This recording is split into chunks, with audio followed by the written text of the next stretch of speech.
Hello అండి, welcome to Sukanya vlogs. ఎలా ఉన్నారండి? బాగున్నారా? నేను మీ సుకన్య. ఈరోజు మన రెసిపీ వచ్చి చాలా సింపుల్ రెసిపీ అనమాట.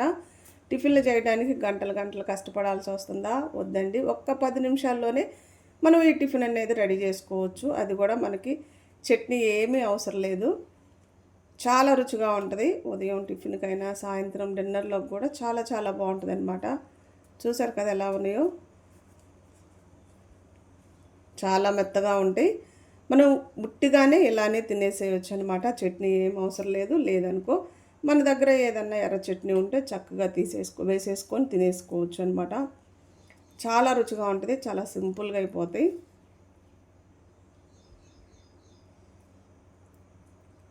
ఫస్ట్ టైం కొత్తగా మన ఛానల్ ఎవరన్నా చూస్తున్నట్టయితే కంపల్సరీగా సబ్స్క్రైబ్ చేసుకొని బెల్ గంట అనేది కొట్టండి. అప్పుడే నా వీడియోస్ మీకు వస్తాయి అన్నమాట. నా వీడియోస్ ఎలా ఉన్నాయో కూడా చెప్తూ ఉండండి. దీని తయారీ విధానం చూసేయండి. మనకి ముందుగా కావాల్సినది ఒక బౌల్ అనమాట. ఇప్పుడు ఈ బౌల్లోకి ఒక అరకప్పు దాకా గోధుమ పిండి తీసుకోండి. అలానే ఒక పావు కప్పు శనగపిండి, అలానే ఒక పావు కప్పు దాకా బియ్యం పిండి కూడా తీసుకోవాలి. ఇప్పుడు పచ్చిమిర్చి ఒకటి సన్నగా కట్ చేసుకున్నాను. అలానే కొంచెం కొత్తిమీర కూడా కట్ చేసి వేసుకుంటున్నాను.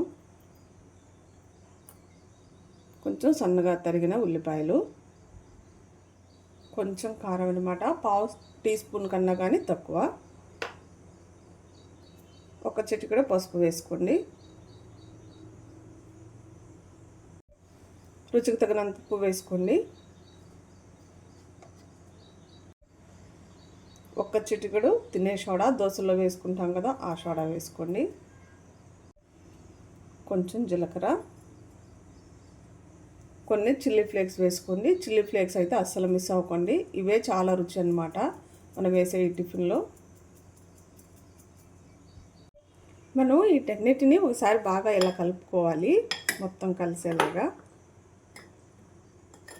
ఇప్పుడు కొంచెం కొంచెం నీళ్ళు వేసుకుంటూ దోశ బ్యాటర్ లాగా మనం కలుపుకోవాలి పలసగా.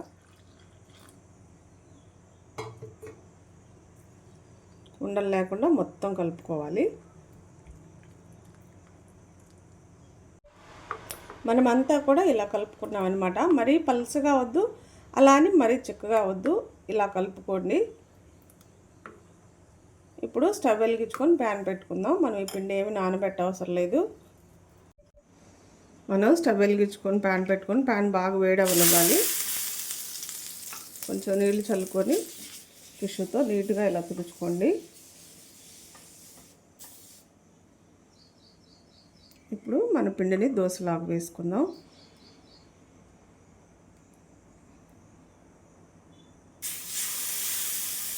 మీకు ఎంత సైజు కావాలంటే అంత సైజు వేసుకోండి. మరీ పలసగా కాకుండా కొంచెం ఇలా మందంగా రుద్దుకోండి.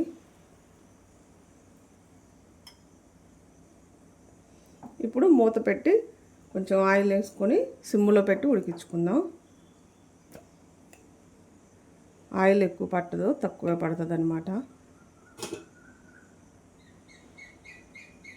ఇప్పుడు మూత పెట్టుకుందాం.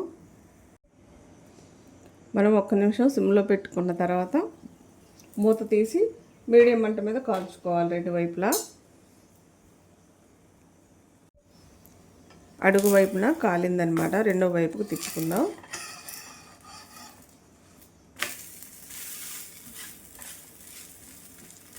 ఎంత చక్కగా కాలిందో చూడండి. ఇటువైపు కూడా కాల్చుకొని ప్లేట్లోకి తీసుకుందాం. మనకి రెండో వైపు కూడా కాలిపోయిందనమాట. చూసారు కదా, కలర్ వచ్చేసింది. దీన్ని కూడా ప్లేట్లోకి తీసుకుందాం. మన దగ్గర ఉన్న పిండి అంతా కూడా ఇలా రెడీ చేసుకుందాం. మన టిఫిన్ అయితే రెడీ అయిపోయింది. చక్కగా ప్లేట్లోకి కూడా తీసుకున్నాం. చూడండి ఎంత మెత్తగా ఉన్నాయో. ఊరకల్లా తుంచితే చాలు చేతికి వచ్చేస్తున్నాయి అనమాట. అంత మెత్తగా ఉన్నాయి. చాలా సింపుల్గా కూడా అయిపోతాయి అన్నమాట.